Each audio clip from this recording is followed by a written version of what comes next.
नमस्कार। शैक्षिक रूपान्तरण कार्यक्रमको 7औं श्रृङ्खलामा सहकर्मी रमिला सुवेदीसँगै म बासु सुवेदीको यहाँहरूमा हार्दिक अभिवादन। पक्कै पनि यहाँहरूलाई हाम्रो यस कार्यक्रमको उद्देश्य महसुस भइसकेको छ। विशेष गरी हामीहरू यस कार्यक्रममा युवा शिक्षकहरूको शैक्षिक अनुभवहरू आदान-प्रदान गर्ने कार्य गर्दछौँ। त्यसैगरी हामीले यो शिक्षकहरूका असल अभ्यास र सृजनात्मक कार्यहरूको प्रसार-प्रसार गर्ने सन्दर्भ पनि हाम्रो यस कार्यक्रममा जोडिएको हुनेछ। त्यसैगरी शिक्षा क्षेत्रमा संलग्न हुन हामी युवा वर्गहरूलाई कसरी अभिप्रेरित गर्न सक्छौँ भन्ने प्रसङ्ग पनि हाम्रो यस कार्यक्रमको महत्त्वपूर्ण अंश रहनेछ भने हामी रूपान्तरणमुखी शैक्षिक प्रक्रियाहरूको खोजी गर्ने क्रममा छौँ र शिक्षण पेसालाई कसरी मर्यादित बनाउन सकिन्छ भन्ने पहल गर्नु हाम्रो कार्यक्रमको प्रमुख उद्देश्य रहेको छ। यसै क्रममा आजको श्रृङ्खलामा एक सृजनशील शिक्षक हामी बीचमा आइसक्नु भएको छ। निर्सृजनशील शिक्षकका बारेमा म छोटो कुराकानी गर्नेछु र शिक्षकलाई स्वागत पनि गर्नेछु। र शिक्षकले यो शिक्षण पेसामा 2 दशकभन्दा बढी समय व्यतीत गरिसक्नु भएको छ। जीवनको कलिलो उमेरबाट यो पेसालाई अँगालेर यो क्षणसम्म निकै सृजनशील कार्यहरू पनि उहाँले गर्नु भइसकेको छ र शैक्षिक योग्यताको सन्दर्भमा उहाँले त्रिभुवन विश्वविद्यालयबाट मानविकीमा स्नातकोत्तर गर्नुभएको छ भने उहाँले काठमाडौँ युनिभर्सिटी स्कुल अफ एजुकेसनबाट लिडरसिप एन्ड म्यानेजमेन्टमा मास्टर डिग्री पनि गर्नुभएको छ। त्यसैगरी हाल उहाँ काठमाडौँ युनिभर्सिटी स्कुल अफ एजुकेसनमा एमफिल लिडरसिप इन एजुकेसनमा अध्ययनरत पनि हुनुहुन्छ। निज सृजनशील शिक्षकका धेरै सृजनात्मक कार्यहरू हामीले महसुस गरिराखेका छौँ। विशेष गरी उहाँ सोसल स्टडी सेक्टरमा जुन आफ्नो दखल आफ्नो जुन क्रियाकलापहरू अघि बढाइराख्नु भएको छ र उहाँले यो हाम्रो शिक्षालाई अझ अगाडि लैजानको निम्ति अहिलेको अवस्थामा भर्चुअल एजुकेसनको अत्यन्त आवश्यकता परिराखेको खण्डमा रेडियो शिक्षाको माध्यमबाट रेडियो स्क्रिप्टहरूको माध्यमबाट सपोर्ट गरिराख्नु भएको छ सोसल स्टडी टिचिङका लागि। त्यसैगरी भर्चुअल क्लासहरूको माध्यमबाट सपोर्ट गरिराख्नु भएको छ यो विषयका लागि भने उहाँले विशेष गरी यो एनसिइडी सँग आबद्ध भएर धेरै नै भर्चुअल क्लासहरू जुन डेभलप गर्नुभएको छ, जुन क्लासबाट धेरै विद्यार्थीहरू लाभान्वित हुनु अवसर प्राप्त गरेका छन्। उहाँको युट्युब जुन एनसिइडी को जुन युट्युब मार्फत उहाँको हाइएस्ट भ्युअर टिचरको रूपमा उहाँ रेकर्डेड पनि हुनुहुन्छ। 8 लाख भन्दा बढी विद्यार्थीहरूले उहाँका सृजनाहरूलाई हेरिराख्नु भएको छ। त्यस्ता व्यक्तित्व हामीसँग हुनुहुन्छ जसले विशेष गरी सोसल स्टडीको करिकुलम निर्माणमा पनि सपोर्ट गरिराख्नु भएको छ। यति मात्र नभएर विशेष गरी यो सोसल स्टडीका सामाजिक अध्ययनका पुस्तकहरू पनि प्रकाशन गर्ने क्रममा लागि नै रहनु भएको छ विशेष गरी विद्यालय शिक्षा तल्ला कक्षाहरूदेखि लिएर 11-12 सम्मका जुन सामाजिक अध्ययन विषयका पुस्तकहरू पनि उहाँले लेखिरहनु भएको छ, लेख्दै हुनुहुन्छ। यस क्रमका अत्यन्त सृजनशील शिक्षक उहाँ विशेष गरी उहाँका अन्य विविध पक्षहरू पनि छन्, धेरै पक्षहरू छन्। ती पक्षहरूलाई आज हामी कोट्याउने प्रयत्न गर्नेछौँ। निज शिक्षक हाल सैनिक आवासीय माध्यमिक विद्यालय सल्लाघारी भक्तपुरमा महाविद्यालय सैनिक आवासीय महाविद्यालय सल्लाघारी भक्तपुरमा कार्यरत हुनुहुन्छ। निज शिक्षक युवराज ढकालज्यूलाई हामी यस कार्यक्रममा हार्दिक स्वागत गर्न चाहन्छौँ। युवराज सर, यहाँलाई कार्यक्रममा हार्दिक स्वागत छ। थ्याङ्क यू सर, नमस्कार। एकदमै यहाँले यो आजको यस कार्यक्रममा आफ्नो विविध सृजनात्मक गतिविधि सहित यहाँको आफ्नो जीवन अघि बढिराखेको छ। हामीले यहाँलाई स्वागत गर्यौं र कार्यक्रमको यो शुभारम्भमा यहाँलाई एउटा सानो प्रश्नबाट म सुरु गर्छु। यहाँको शिक्षण जीवनको प्रारम्भ कसरी भयो? अत्यन्त छोटोमा राखिदिनुस् न। Thank you sir. यो एउटा लामो कहानी छ सर। म चाहिँ छोटो कहानी है सर, एकदमै छोटोमा राखिदिनु होला हामीलाई सठिक। म छोटोमा भन्न चाहन्छु। म ग्रेजुएसन सकेर धरानमा मैले ग्रेजुएसन गरेँ अनि म काठमाडौँ आएँ 2053 सालमा।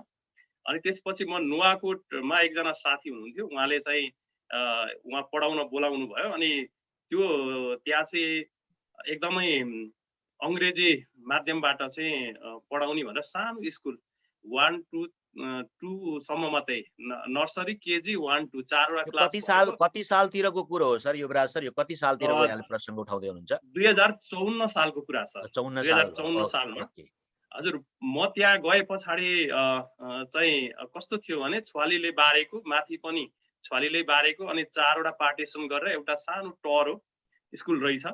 अनि ठिकै छ, अब मेरो पहिलो एक्सपिरियन्स त्यहाँ जाँदा चाहिँ क्लास 2 मा चाहिँ 4 जना विद्यार्थी, अनि त्यसमा चाहिँ क्लास 2 को एउटा डेस्क र एउटा बेन्च, अरू चाहिँ तल गुन्द्रीमा सुकुलमा बसेर पढ्ने खालको बोर्ड राखेको त्यस्तो खालको संरचना रहेछ। विद्यालय अफिसियल्ली दर्ता पनि छैन।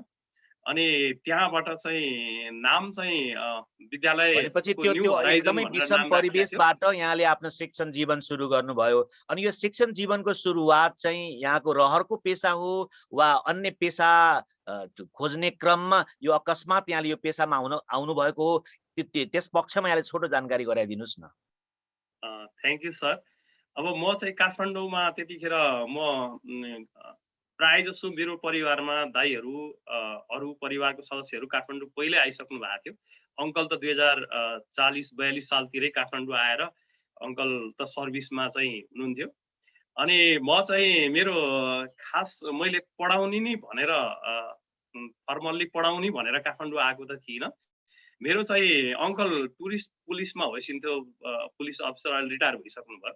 अनि अङ्कलकोमा आएर बसेँ, अनि टुरिज्म सेक्टरतिर काम गर्ने, कतै होटलतिर भन्ने हिसाबले हामी चाहिँ अङ्कलकै अफिसमा, अब म दिनभरि बेरोजगार थिएँ, यो ग्रेजुएसन सकेर सन्दर्भले आएको। चाहिँ यहाँको यो जीवनको पढाइको शुभारम्भदेखि नै म शिक्षक बन्छु भन्ने खालको त्यो विशेष खालको इच्छा रुचि चाहिँ थिएन भनेर भन्न सकिन्छ?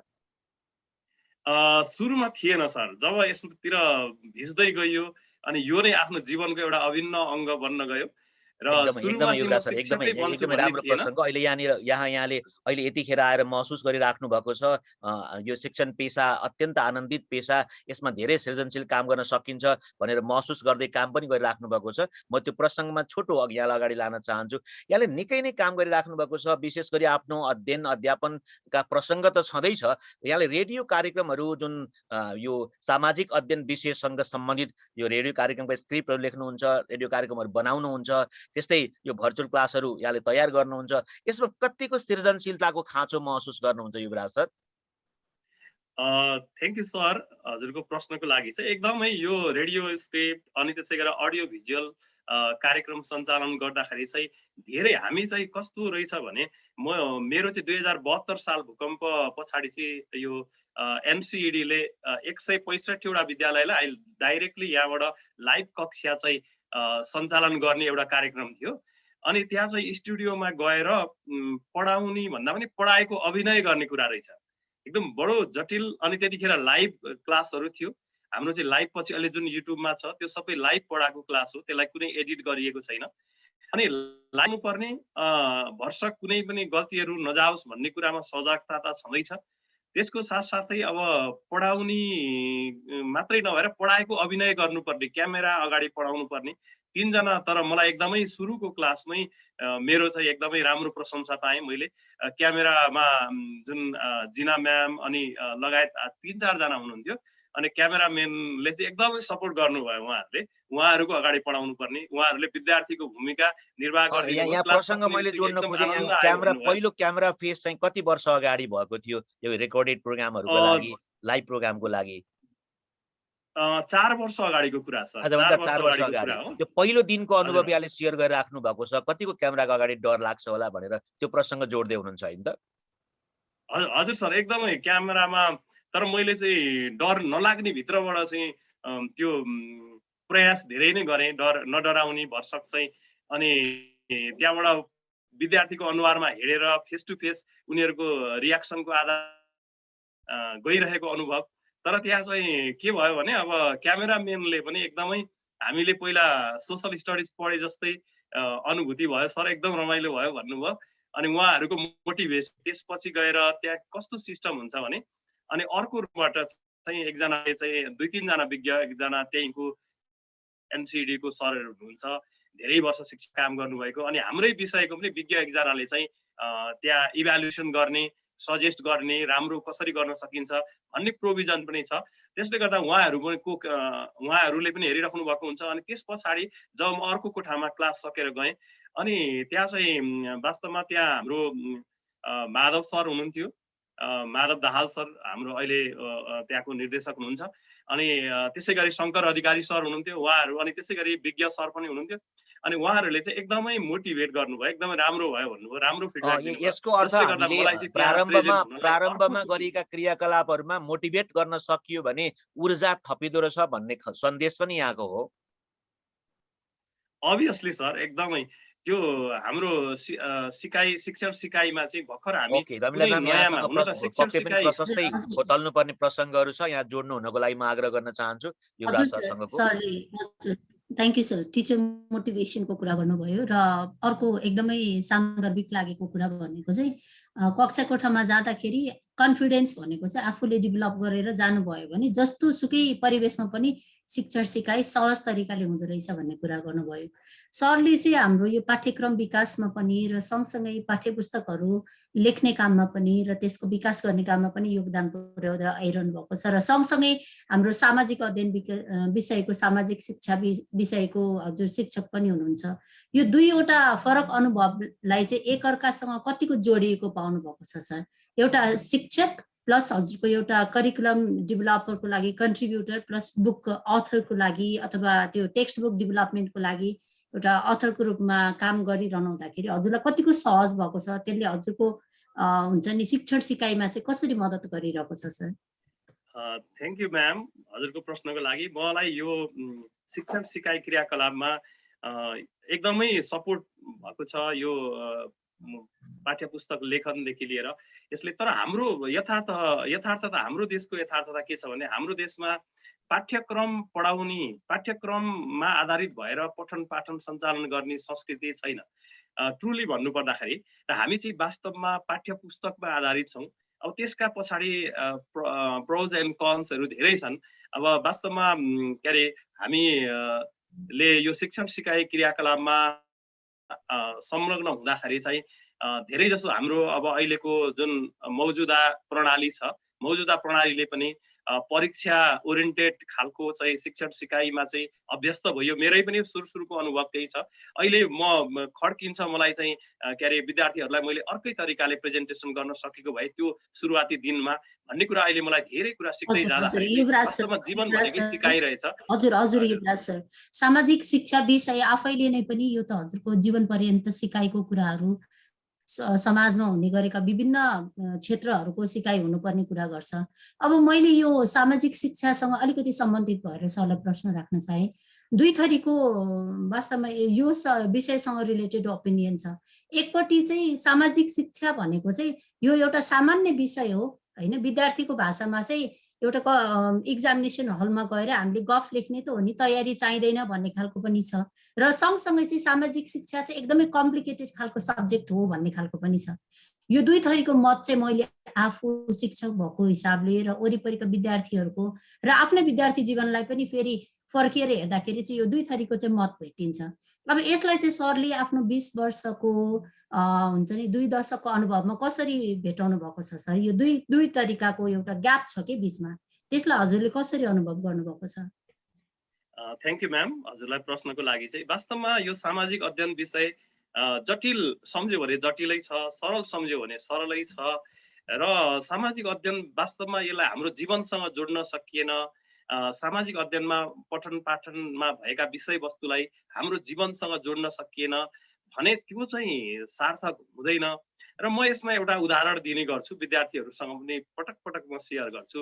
वास्तवमा हामीले एउटा यहाँ चाहिँ यो कन्ज्युमर राइट्स अथवा उपभोक्ता अधिकार भन्ने विषय एउटा पाठ छ। उपभोक्ता अधिकार हामीले पढायौँ, विद्यार्थीले उपभोक्ता अधिकार सम्बन्धी उनीहरूले लेखे पनि परीक्षामा 4 मा 4 अङ्क आयो।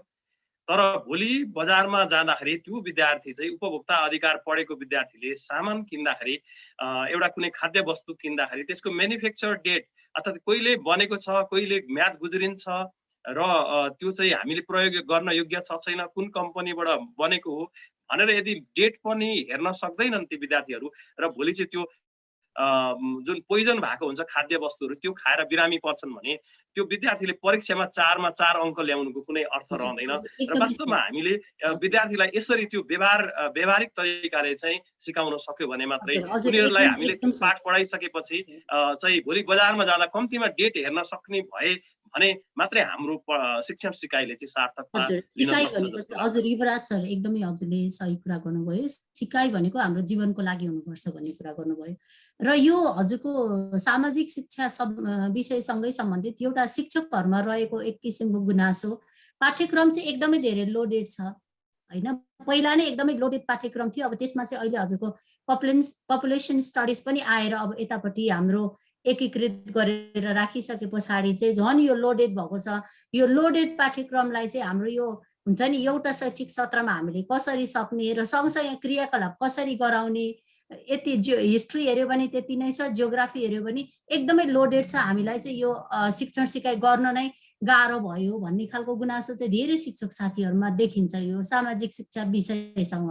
अब यसलाई एकदमै रचनात्मक तरिकाले हुन्छ नि त्यसरी लिएर जान कसरी सकिन्छ होला? सरले चाहिँ बुदागत रूपमा आफ्ना अनुभवहरू अभ्यासहरू राखिदिनुहोस् न सर। Thank you ma'am. अनि वास्तवमा के छ भने सामाजिक अध्ययन अघि पनि मैले सुरुमा पनि भने यो जटिल सम्झ्यो भने जटिल छ, सरल सम्झ्यो भने सरल छ र यसलाई चाहिँ अलिकति शिक्षण सिकाइ क्रियाकलापमा हामीले कस्तो किसिमको पेडागोजी प्रयोग गर्छौँ, विद्यार्थीहरूले त्यो शिक्षण सिकाइलाई अपनत्व महसुस गर्न सके भने, शिक्षण सिकाइ सँगसँगै विद्यार्थी सँगसँगै हामी चाहिँ भिज्न सक्यौँ भने, विद्यार्थी सँगसँगै हामीले आफूलाई ढाल्न सक्यौँ, उनीहरूको आवश्यकतालाई बुझ्न सक्यौँ र उनीहरूको मनोविज्ञानलाई बुझ्न सक्यौँ र सँगसँगै हामी विद्यार्थीहरू सँगसँगै विद्यार्थीका अप्ठ्याराहरूलाई चाहिँ सहजीकरण गर्न सक्यौँ भने चाहिँ हामीलाई विद्यार्थीहरूको यो कोर्स सक्नलाई पनि गाह्रो हुँदैन र हामी चाहिँ धेरै जसो हाम्रो अलिकति कन्भेन्सनल टिचिङ पेडागोजी अथवा हाम्रो परम्परागत किसिमको शिक्षण सिकाइ प्रविधि प्रयोग गरेको कारणले पनि यस्तो भएको हो र विद्यार्थीलाई पनि हामी सहभागी युवराज सर हजुरलाई मैले रोक्न खोजेँ थोरै। यहाँले भर्खरै यो विविध मनोवैज्ञानिक पक्षका कुरा, कन्स्ट्रक्टिभिस्ट पेडागोजीका कुरा, यसो गर्नुपर्छ भन्ने कुराहरू हामी प्रशिक्षणमा पनि त्यही कुरा उठाइराखेका हुन्छौँ, प्रसङ्ग पनि त्यसै गरी उठाइराखेका हुन्छौँ। तर कक्षा कोठामा चाहिँ भइराखेको चाहिँ के छ? यहाँ त रेडियो कार्यक्रम पनि उत्पादन गरिराख्नु भएको छ, पाठ्यपुस्तक पनि लेखिराख्नु भएको छ, कक्षाभित्र पनि गइराख्नु भएको छ। यहाँ अरू साथीहरूले चाहिँ युवराज सरले चाहिँ के गर्नुहुन्छ होला भनेर सुन्न चाहनुहुन्छ। यहाँले चाहिँ एउटा कक्षा कोठामा गर्ने 2-4 क्रियाकलापहरू लाइभमा के गर्नुहुन्छ यो भनिदिनुहोस् न हामीलाई। त्यो क्रियाकलाप यो म चाहिँ गर्ने गर्छु मेरो कक्षा कोठामा भनेर। थ्याङ्क यू सर हजुरको प्रश्नको लागि चाहिँ। म कक्षा कोठामा वास्तवमा विद्यार्थीहरूलाई अलिकति कसरी पार्टिसिपेट गराउने, विद्यार्थीलाई कसरी सहभागी गराउने, विद्यार्थीमा कसरी इन्डक्टिभ मेथड अनुसार चाहिँ वास्तवमा विद्यार्थीहरूमा क्युरियोसिटी जगाउन सकिएन भने, एकजना मलाई यस्तै यो शिक्षण सिकाइ क्रियाकलापमा जाँदा एकजना सरले चाहिँ प्रश्न गर्नु भएको थियो, सर मैले त यत्रो वर्ष पढाएँ, मैले केही पढाएँ जस्तो पनि लागेको छैन, म विद्यार्थीलाई पढाउन प्रयास गरिरहेको छु तर पढाउन सके जस्तो लागेको छैन भन्नुभयो। एकदम बडो त्यो मार्मिक कुरा गर्नु भएको थियो एकजना शिक्षक साथीसँग यस्तै सियरिङ एक्सपिरियन्स सियरिङ कार्यक्रममा। केले रियलाइज गर्नुभयो भने यहाँ अघि भर्खरको प्रस्तुतिमा हाम्रा विद्यार्थीहरू 4मा 4 अङ्क ल्याउँछन्, यहाँको परीक्षाहरूमा अङ्कमा उत्तीर्ण हुन्छन्, कक्षामा पास हुन्छन्, जीवनमा सधैँ फेल हुन्छन् भन्ने प्रसङ्ग यसलाई स्वीकार्नु भयो। यो जीवन परिवर्तन गर्ने सामाजिक अध्ययन, सामाजिक शिक्षा चाहिँ कसरी दिनुपर्छ होला त? अब यहाँभन्दा विज्ञ को खोज्न जाने हामीलाई? यहाँले विद्यालयमा त्यो टिचिङ गरिराख्नु भएको छ, त्यो अध्यापन गराइराख्नु भएको छ। यहाँले अघि नै भनिसके मैले रचनात्मक सामग्री निर्माण गरिराख्नु भएको छ, पाठ्यपुस्तक बनाइराख्नु भएको छ, पढाइराख्नु भएको छ भने त हामीलाई यस्तो टिप्सहरू दिदिनुहोस् कि ताकि हामीले यस्तो सामाजिक शिक्षा पढाउँ ताकि हाम्रा बालबालिकाको नैतिक मूल्यको विकास होस्, सामाजिक मूल्यको विकास होस्, नागरिकशिपको विकास होस्। के गर्न सकिन्छ त? कहाँ चुक्यौँ हामी यो पाठमा? यहाँको कन्ट्रिब्युसन चाहियो हामीलाई भन्न खोज्यौँ हामीले। Thank you sir. अब वास्तवमा यहाँनिर मैले अलिकति यो के अरे हबरमासको मल्टिपल इन्ट्रेस्टको थ्योरीलाई थोरै जोड्न चाहेँ। मान्छेमा चाहिँ एउटा 3वटा इन्ट्रेस्ट बच्चाहरूमा चाहिँ एउटा प्र्याक्टिकल इन्ट्रेस्ट, टेक्निकल इन्ट्रेस्ट र इमान्सिपेटरी इन्ट्रेस्ट अथवा यो व्यावहारिक ज्ञान अनि त्यसै गरी प्रयोगात्मक ज्ञान र नैतिक मूल्य। हामी हरेक पाठ पढाउँदाखेरि शिक्षण सिकाइ क्रियाकलापमा संलग्न हुँदा ती विद्यार्थीमा भएका अन्तर्निहित इच्छाहरू जुन प्र्याक्टिकल, टेक्निकल र इमान्सिपेटरी इन्ट्रेस्टलाई कसरी प्रस्फुटित गराउन सकिन्छ, त्यसलाई चाहिँ कसरी उजागर गराउन सकिन्छ भनेर त्यो एङ्गलबाट हामीले सोच्न सक्यौँ भने चाहिँ वास्तवमै त्यसले चाहिँ एउटा शिक्षण सिकाइलाई प्रभावकारी बनाउँछ। अर्को चाहिँ मलाई एउटा पहिचान दिएको नेपालको नक्सा कार्य जुन चाहिँ सबै सम्पूर्ण देशभरिको शिक्षक साथीहरूले चाहिँ यो सिकाउनै गाह्रो भयो भनिराख्नु भएको थियो। अनि मलाई चाहिँ एकजना पोखराको साथी मेरो मित्र हुनुहुन्छ, उहाँले चाहिँ के भन्नुभयो भने तपाईँको यो साह्रै राम्रो लाग्यो मलाई चाहिँ teaching math through story telling, यो सर बडो राम्रो लाग्यो भन्नुभयो। मैले त्यसलाई कहिले पनि त्यसरी एनालाइसिस गरेर रहेछु वास्तवमा। र मलाई के लाग्छ भने हामीले अब यो विधि अपनाउने भन्दा पनि विद्यार्थीहरू पनि वास्तवमा हामी विषयवस्तुमा केही हामीलाई बढी ज्ञान होला, तर विद्यार्थीहरू हाम्रो शिक्षण सिकाइ क्रियाकलापको हाम्रा पनि गुरुहरू हुन्। विद्यार्थीहरूलाई यदि मैले कुनै पनि कन्टेन्ट कुनै पनि विषयवस्तु विद्यार्थी समक्ष प्रस्तुत गर्दा त्यसलाई क्लियर गर्न सकिनँ, त्यसलाई चाहिँ विद्यार्थी समक्ष त्यसलाई बुझ्ने लेभलमा पुर्याउन सकिनँ भने मेरो कमजोरी हो। वास्तवमा त्यसलाई चाहिँ विद्यार्थीहरूमा भएका अप्ठ्याराहरूले विद्यार्थीहरूमा चाहिँ कसरी किन इन्ट्रेस्ट छैन त भन्दाखेरि मैले चाहिँ धेरै वर्षदेखि त्यो काम गर्दै गर्दै आएको भएर मैले चाहिँ एउटा कथा जस्तै बनाएर नेपालको नक्सा बनाउन सिकाउँछु कक्षामा।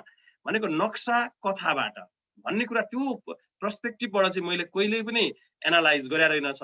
तर मेरो एकजना शिक्षक साथी पोखरा गण्डकी बोर्डिङ स्कुलमा हुनुहुन्छ, उहाँले चाहिँ मलाई त्यसरी भनिराखेर चाहिँ हो वास्तवमा एउटा त्यो क्रिएसन भनेको विद्यार्थीहरूमा भएको शिक्षण सिकाइप्रतिको उत्सुकता, त्यस सँगसँगै मैले विद्यार्थी सँगसँगै जोड्न आफूलाई पनि जोडेर त्यही विद्यार्थीको प्रवाहमा आफूलाई सँगसँगै लान सक्दाखेरि उठाउनु भयो रमिला म्यामले स्टोरी टेलिङका पार्टमा यो नक्सा शिक्षण कथा जुन विधिबाट भन्नुभएको छ, यो प्रसङ्गलाई अलिकति इलाबोरेट गरिदिनुस् न, अलिकति व्याख्या गरिदिनुस् न, कसरी गरिराख्नु भएको छ? मैले चाहिँ विभिन्न नेपालको नक्सा बनाउँदाखेरि एकैचोटि विद्यार्थीहरूलाई धेरै बनाउन सिकाएँ। म पहिलोचोटि वास्तवमा पहिला म म्याथमेटिक्स टिचर थिएँ। जब 57 सालमा सोसल स्टडिज आयो, मैले जियोग्राफीमा मास्टर्स गर्दै थिएँ। अनि प्रिन्सिपल सरले बोलाएर म परीक्षामा जाँदाखेरि एउटा चाबेलमा एउटा स्कुलमा पढाउँथेँ निजी विद्यालयमा। अनि सरले तपाईँले चाहिँ जियोग्राफी पढ्ने अनि सोसल स्टडिज म प्रिन्सिपलले पढाउनु पर्ने, सर अब तपाईँले पढाउनु पर्छ भन्नुभयो। म सुरुमा 57 सालको कथा विधिलाई प्रयोगको प्रसङ्ग बढी जोड्नु हुन म आग्रह गर्न चाहन्छु। नक्सामा कथा म त्यसमा आइहालेँ सर। अनि त्यसपछि के भयो भने नक्सा सिकाउँदै जाने विद्यार्थीले सिक्दै नसक्ने, अनि गर्दै गर्दै जाँदाखेरि चाहिँ मैले एउटा ग्राफिक विधि त्यसलाई प्रयोग गरेँ। ग्राफिक विधि प्रयोग गरे पनि विद्यार्थीहरूले स्ट्रक्चर बनाउन सिक्ने, तर त्यहाँभित्रका तथ्यहरू चाहिँ थाहा नहुने, त्यस्तो खालको भएपछि मैले चाहिँ यसरी जस्तै एउटा ग्राफ बनाएर त्यो एउटा ग्राफमा चाहिँ हाम्रो जुन अहिले लिम्पियाधुरा लिपु लेकदेखि चाहिँ विभिन्न ठाउँहरू विभिन्न हिमालहरू चाहिँ हामी त्यहाँबाट चाङला हिमाल, गोरख हिमाल, मुस्ताङ हिमाल हुँदै गणेश हिमाल, लाङटाङ हिमाल, गौरीशङ्कर, सगरमाथा, कञ्चनजङ्घासँगै जाँदै जाँदै हामी त्यो हिमालहरूका प्रसङ्गलाई एउटा कथाबद्ध तरिकाले जोड्दै जोड्दै जोड्दै झापामा पुगेर अनि सुदूर पश्चिमबाट चाहिँ के अरे भीमदत्त नगरबाट अनि त्यहाँबाट बनाउँदै बनाउँदै विभिन्न ठाउँहरूको नाम लिँदै ती ठाउँका विशेषता बताउँदै एउटा कथा जस्तो बनाएर मैले जस्तै अब यहाँ जनकपुर आइपुग्यो भने जनकपुरको छेउमा अलिकति भित्र पसेको ठाउँलाई चाहिँ ल हामी यहाँ भित्र गएर अब एकदम युवराज सर यहाँको कुरा सुनिरहँदा मलाई के महसुस भयो भने यहाँले सामाजिक शिक्षा पढाइरहँदा नेपाली विषय पनि सँगै पढाउँदै हुनुहुन्छ, त्यही बिचमा भाषा परिवर्तन गरेर अङ्ग्रेजी पनि पढाउनुहुन्छ, यो एकीकृत पाठ्यक्रमको कन्सेप्टलाई पनि यहाँ जोड्न सक्नुहुन्छ भन्ने महसुस मैले गरेँ। यो त्यो पक्षबाट यहाँको त्यो कथा विधि नक्सामा प्रयोग भएको महसुस गरिराखेको छु। रमिला म्याम यस सन्दर्भमा यहाँले धेरै कथा सरले कथा विधिको कुरा गर्नुभयो, मैले थोरै अलिकति फरक प्रसङ्गमा लिएर जान्छु सरलाई अहिले। विशेष गरेर अहिले सामाजिक शिक्षाको विषयमा चाहिँ यो भाषाको प्रयोग चाहिँ हुन्छ नि 11-12मा हजुरको यो नेपाली विषयमा पढाउनु पर्ने भन्ने कुरा आइरहेको छ। त्यसै गरेर हजुरको हाम्रो सेरोफेरो जुन चाहिँ एउटा एकीकृत पाठ्यक्रम छ होइन, धेरै जसो यसले सामाजिक शिक्षाको विषयहरूलाई नै समाविष्ट गर्छ र त्यसलाई चाहिँ नेपाली विषयमा पढाउनु परेर चाहिँ समस्या भयो भनेर चाहिँ हालसालै पनि हामीले 2-4 जना शिक्षक साथीहरूबाट सुनेको थियौँ।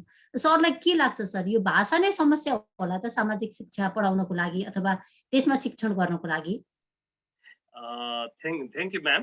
वास्तवमा यो चाहिँ धेरै ठुलो इस्यु, धेरै बहस भएर राष्ट्रिय स्तरमा धेरै कार्यक्रमहरू भएर यसलाई चाहिँ वास्तवमा हाम्रो के भयो भने म एउटा उदाहरण दिन चाहन्छु। मेरो एकजना विद्यार्थीले चाहिँ मैले के अरे तपाईँहरूलाई चाहिँ मैले 58 सालमा चाहिँ पढाएको थिएँ त्यहाँ भनेर कुरा गर्दाखेरि इन्जिनियरिङ गरिसकेपछि उहाँले के भन्नुभयो भने 58 भनेको कति 58 हो भनेर सोध्नुभयो मलाई। हाम्रो वास्तवमा हाम्रो चाहिँ एउटा मौलिकता, हाम्रो आफ्नोपना, हाम्रो आफ्नो भाषा त्यस मार्फत सिक्न सक्यो भने त्यो अझ राम्रो कुरा भयो। तर भाषाकै आधारमा रेस्ट्रिक्सन गरिनुपर्छ भन्ने चाहिँ होइन। हाम्रो सामाजिकले अरू सिकाउन खोजेको हाम्रो संस्कृति, परम्परा, रीतिरिवाज, जात जाति, चाल चलन, पैँचो, अर्म पर्मका कुराहरूदेखि लिएर मेला पाताका कुराहरू चाहिँ, अनि त्यसै गरी हाम्रो चाहिँ के अरे विभिन्न सङ्गीत अनि नृत्यका कुराहरू, अनि विभिन्न चालचलन, परम्परा, चाडपर्वका कुराहरू चाहिँ हाम्रै भाषामा पढ्न पाएदेखि अलिकति अपनत्व हुन्थ्यो भन्ने किसिमको आवाज पनि उठिरहेको छ। र मलाई चाहिँ के भन्न चाहन्छु भने यो जुन हाम्रो निजी विद्यालयमा मेरो लामो अनुभव छ, धेरैवटा विद्यालयमा मैले पढाएको छु, बिचमा म पार्ट टाइम पढाएँ धेरैवटा विद्यालयमा, अनि त्यसले गर्दा मेरो धेरै सङ्ख्यामा पनि पढाएको छु काठमाडौँ उपत्यकामा। अनि के छ भने कुनै एउटा विद्यालयमा पढाउँथेँ म 2060 सालतिर, त्यहाँ चाहिँ सामाजिक अध्ययनलाई नेपाली माध्यमबाट पढाउँदाखेरि विद्यार्थीहरूले चाहिँ नेपाली विषय, हाम्रो पालामा चाहिँ हामी नेपाली माध्यमबाट पढेर सरकारी विद्यालयको प्रोडक्ट हो हामी, त्यतिखेर हामीलाई अङ्ग्रेजी गाह्रो लाग्थ्यो, किनभने हाम्रा बाँकी सबै विषय हामी नेपाली माध्यमबाट पढ्थ्यौँ। अनि तर अङ्ग्रेजी मात्रै एउटा इङ्ग्लिस मिडियमबाट पढ्नु परेकोले हामीलाई गाह्रो लाग्थ्यो। अहिले हाम्रो निजी विद्यालयको विद्यार्थीहरूमा चाहिँ त्यो नेपाली विषय गाह्रो लागिरहेको कारण पनि त्यो एउटा त्यही हो जस्तो लाग्छ। र यसलाई चाहिँ नेपाली माध्यमबाट जान सक्यो भने इन्डाइरेक्टली हाम्रो भाषा पनि विद्यार्थीहरूको सँगसँगै इङ्ग्लिस त राम्रो भइ नै हाल्छन् अरू विषयमा अङ्ग्रेजी माध्यमबाट भएपछि, तर त्यसको साथसाथै नेपाली पनि हाम्रो बच्चाहरूमा चाहिँ राम्रो आउँछ, आफ्नो ठेट भाषाहरू, ठेट शब्दहरू चाहिँ विद्यार्थीमा आउँछ जस्तो लाग्छ म्याम। हजुर, युवराज सर धेरै धन्यवाद। मैले सरलाई अहिलेको यो हाम्रो कोभिडले जुन किसिमको अवस्था ल्याइरहेको छ र त्यो समयमा चाहिँ हाम्रो यो सामाजिक शिक्षा विषयको अध्ययन अध्यापन गराउन देखेका थोरै समस्याहरूको विषयमा चाहिँ अब सरसँग कुरा गर्न चाहेँ। जस्तै हजुरको हामीले स्कुलमा हुँदाखेरि, विद्यालयमा हुँदा नानीहरूलाई त धेरै हामीले ग्रुप वर्कहरू गर्न लगाउने, डायरोमाहरू बनाउने, त्यसै गरेर प्रोजेक्ट वर्कहरू धेरै दिन सक्ने, र धेरै चाहिँ यो सामाजिक अध्ययनमा चाहिँ हामीले धेरै कोलाबोरेटिभ अप्रोच धेरै प्रयोग गर्थ्यौँ होइन। अब अहिले चाहिँ कस्तो भएको छ भने एक त बच्चाहरूसँग पाठ्यपुस्तक पनि कम छ, धेरैजनाको एक्सेसमा छैन, सबै यो बन्दले गर्दाखेरि। र अर्को कुरा भनेको चाहिँ यो कोलाबोरेटिभ लर्निङको जुन एटमोस्फियर हामीले क्लासरुमभित्र क्रिएट गर्न सक्थ्यौँ नि, अब अहिले चाहिँ सबैजनालाई त्यो वैकल्पिक माध्यमबाट त्यो गराउन सक्ने खालको अवस्था छैन भन्ने खालको शिक्षक साथीहरूबाट त्यो खालको गुनासोहरू सुनिन्छ होइन। अब अहिलेको समयमा चाहिँ यो सामाजिक अध्ययनमा जुन एउटा हाम्रो यो कोलाबोरेटिभ लर्निङको एउटा एस्पेक्ट छ नि, जसलाई चाहिँ एकदम धेरै फोकस गरेर राखेको छ, हो त्यसलाई चाहिँ फोकस गरेर हजुरको यो शिक्षण सिकाइ गर्नको लागि के गर्न सकिन्छ होला, 2-4वटा टिप्स हजुरले दिइदिनुहोस् न। भोलि हामीलाई पनि काम लागोस् स्कुलमा गइसके पछाडि त्यो शिक्षण सिकाइ गराउनको लागि। हजुर, जसले चाहिँ यो हजुरको सर एकैछिन है, यो जो चाहिँ यो भर्चुअल मोडमा आउन नसक्ने खालका विद्यार्थीहरू हुनुहुन्छ, जसलाई चाहिँ हामीले रेडियोबाट, फोनबाट सिकाउने गरिरहेको छौँ। भर्चुअलमा आउनेको त हजुरको ब्रेकआउट रुमहरू गरेर गराइरहनु भएको हुन्छ, तर जो आउन सक्नु भएको छैन, कनेक्ट एक-एकजनाले शिक्षक गरेर चाहिँ उहाँले एक-एकजनाले व्यक्तिगत रूपमा कनेक्ट गरिरहनु भएको छ। यस्तो प्रसङ्गमा कस्ता विधि उपयुक्त हुन्छन् अहिले यहाँले रमिला म्याम उठाउनु भएको छ, के गर्दा उपयुक्त हुन्छ होला, एउटा विज्ञको नाताले यहाँले सुझाइदिनु पर्ने भयो। Thank you ma'am. छोटोमा हामीसँग समय एकदमै घटिरहेको छ, छोटोमा एकदमै छोटो। सामाजिक अध्ययन विषयमा चाहिँ विभिन्न किसिमको हामी वक्तित्व कला पनि सिकाउनु पर्ने हुन्छ, अनि त्यसै गरी विद्यार्थीलाई सहभागितामूलक शिक्षण सिकाइमा संलग्न गर्नको लागि चाहिँ विद्यार्थीहरूमा एउटा ग्रुप फर्मेसन गरिदिने, अनि त्यो ग्रुपलाई चाहिँ प्रेजेन्टेसन गर्न लगाउने, अनि त्यसभित्र सब टपिकहरू बनाइदिने। युवराज सर, यो फेरि सामान्य कुरामै आयौँ हामी। अहिलेको कन्टेक्स्टमा, कोभिडको यो कन्टेक्स्टमा चाहिँ त्यस्ता विशेष के गर्न सक्छौँ होला भन्ने प्रसङ्गमा जोड्न खोज्यौँ हामीले। हजुर सर। त्यसको लागि चाहिँ अब हामी यहाँले के गरिराख्नु भएको छ, यहाँले के गर्नुहुन्छ हरेकको अप्रोचमा त्यो विधिहरू पुर्याउनको लागि? यो हामीलाई त विधि त सबै जानकारी त सैद्धान्तिक पक्षमा त जानकारी छ, तर यस्तो बेलामा चाहिँ के गर्ने होला त, मैले यस्तो गर्छु, साथीहरूले पनि यस्तो गर्दा उपयुक्त हुन सक्छ भन्ने सन्दर्भको त्यस्तो सुझाव केही दिन चाहनुहुन्छ अनुभवका? मेरो चाहिँ अब विभिन्न हामी क्रियाकलापहरू गराउँदाखेरि, शिक्षण सिकाइ क्रियाकलापमा विद्यार्थीलाई सहभागी गराउने, अनि वक्तित्व कला, वाद विवाद जस्ता कार्यक्रमहरू आयोजना गर्ने विषय अहिले गरिराख्नु भएको छ सर? यतिखेरको यो भर्चुअल क्लासहरूमा पनि गरिराख्नु भएको छ? भइरहेको छ सर। म हिजो मात्रै एकजना मेरो साथी त्यस्तै कार्यक्रममा चाहिँ मलाई सहभागी हुनलाई चाहिँ आमन्त्रण गर्नुभएको थियो। अनि रमिला मलाई म्यामको एज अ प्रसङ्ग भ्युअरको चाहिँ रूपमा कहाँनिर थियो भन्दा जो एकदमै जो अलिकति भर्चुअल क्लासबाट पनि टाढा छन्, फेस टु फेसको अप्रोच त छैन, यस्तो बेलामा उहाँहरूलाई न्याय कसरी गरिराख्नु भएको छ? पक्कै पनि सामाजिक शिक्षाले त समतालाई विचार गर्नुपर्छ होला, फेरि त्यो समता कसरी भइराखेको छ भन्ने मुख्य जिज्ञासा हो। हजुर हजुर सर। एकदम राम्रो प्रश्न गर्नुभयो सर। अब यो काठमाडौँ उपत्यकामा चाहिँ हामी यसरी विद्यार्थीहरू प्राय जसो त्यो एक्सेसमा पनि छन्, तर यो एक्सेस भन्दा बाहिर भएका विद्यार्थीहरू हाम्रो जस्तो अलिकति सुविधा सम्पन्न स्थानमा इन्टरनेटको पनि सुविधा छ र गाउँ घरमा चाहिँ पाठ्य पुस्तक मात्रै सिकाइ होइन, त्यसलाई चाहिँ विद्यार्थीहरूलाई चाहिँ पाठ्य पुस्तकको अलावा आफ्नो घर परिवारमा आफूले चाहिँ अध्ययन गर्ने विभिन्न विषयवस्तुसँग सम्बन्धित क्रियाकलापहरूमा चाहिँ उहाँहरूलाई संलग्न गराउन सकियो, अथवा कुनै गाउँमा पनि अहिले हजुरलाई रोके है बिचमा, जस्तै कस्तो खालको अहिले चाहिँ ग्याप देखेको छ भने हजुरको यो हामीले समुदायमा उहाँहरूले लाइफ स्किलका कुराहरूलाई लेखेर त्यसमा सिक्ने यो समयमा जो चाहिँ हाम्रो भर्चुअल प्लेटफर्ममा आउन सक्नुहुँदैन त्यो कुरालाई प्रोत्साहन गर्ने सैद्धान्तिक रूपमा त्यो एकातिर छ र अल्टिमेटली भोलि गइसके पछाडि एउटै विद्यालयमा बस्ने पनि पढ्ने पनि हजुरको 2-4 जना नानीहरू चाहिँ रुकुममा छ, 2-4 जना नानीहरू डोल्पामा छ, कोही चाहिँ काठमाडौँमा छ भने काठमाडौँको बच्चाहरूले त हजुरको पाठ्यक्रम अनुसार नै उहाँहरूको शिक्षण सिकाइ भइरहने भयो हैन। तर हजुरको जो चाहिँ यो भर्चुअल मोडको चाहिँ एक्सेसमा हुनुहुन्न नि उहाँहरूलाई त यो हामीले जस्ट हजुरको घरमा यो जस्तै सामाजिक कार्यहरूमा सहभागी हुने लाइफ स्किलका कुराहरू मात्रै गरेर भोलि त त्यहाँ त ग्याप क्रिएट हुन्छ होला र यो खालको ग्यापलाई क्रिएट हुन नदिनको लागि चाहिँ हजुरले कस्तो खालको प्रयास एउटा विज्ञको हिसाबले के गर्नुपर्छ भन्नुहुन्छ? छोटोमा छोटोमा है हजुर। म के भन्न चाहन्छु भने वास्तवमा अहिले स्थानीय सरकार छन् 753 वटा, प्रान्तीय सरकार पनि छन्, अनि 8 वटा सरकार छन् अरू प्रान्तीय र केन्द्रीय सरकार गरेर।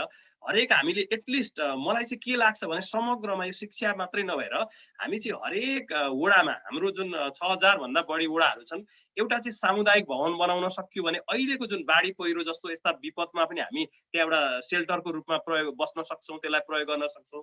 भर्खरै मात्रै चितवनमा भरतपुर महानगरपालिकाले एउटा भवन सामुदायिक भवन बनाएको थियो। त्यसै गरी हरेक टोलमा एउटा सामूहिकताको भावना भयो र यसरी हामीले सामूहिक अध्ययन केन्द्रको रूपमा पनि प्रयोग गर्ने, त्यसलाई एउटा खेलकुदको लागि पनि अब